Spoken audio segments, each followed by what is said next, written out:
there, this is PJ. It is Wednesday morning, and not only is it Wednesday morning, it's Wednesday, June 1st. We have made it to June. We have our 3 daily readings for our lectionary readings. Psalm 29, once again, is going to be our psalm reading. Ezekiel chapter 3, verses 12 through 21 is going to be our Old Testament reading, and our New Testament reading comes from the Gospel of Luke, chapter 9, verses 18 through 27. Let us listen in.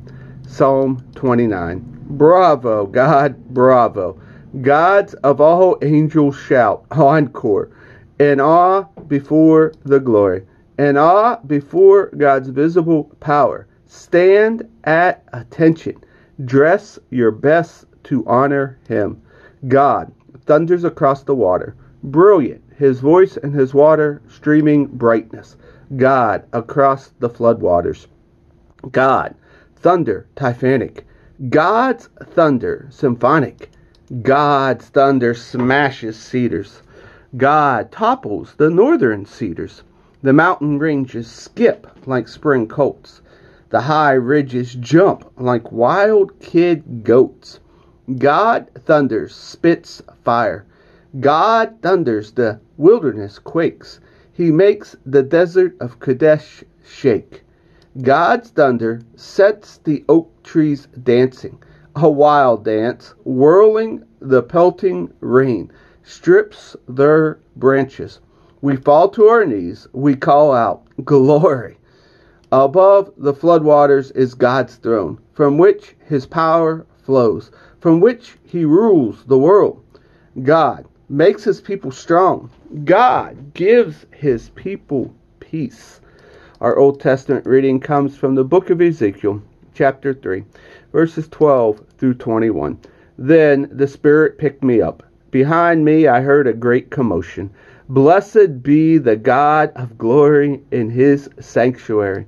The wings of the living creatures beating against each other. The whirling wheels, the rumble of great earthquake. The Spirit lifted me and took me away. I went bitterly and angrily. I didn't want to go, but God had me in his grip. I arrived among the exiles who lived near the Kabah River at Tel Aviv. I came to where they were living and sat there for 7 days, appalled. At the end of the 7 days, I received this message from God. Son of man, I've made you a watchman for the family of Israel. Whenever you hear me say something, warn them for me. If I say to the wicked, you are going to die, and you don't sound the alarm warning them that it's a matter of life or death, they will die, and it will be your fault. I'll hold you responsible. But if you warn the wicked and they keep on sinning anyway, they'll most certainly die for their sin. But you won't die. You will have saved your life. And if the righteous turn back from the living righteously and take up with the evil when I step in and put them in a hard place, they'll die. If you haven't warned them, they'll die because of their sins, and none of the right things they've done will count for anything. And I'll hold you responsible. But if you warn these righteous people not to sin, and they listen to you, they'll live and they'll take the warning. And again, you will have saved your life. Our New Testament reading comes from the Gospel of Luke, chapter 9, verses 18 through 27. One time, when Jesus was off praying by himself, his disciples nearby, he asked them, "What are the crowds saying about me?" About who I am.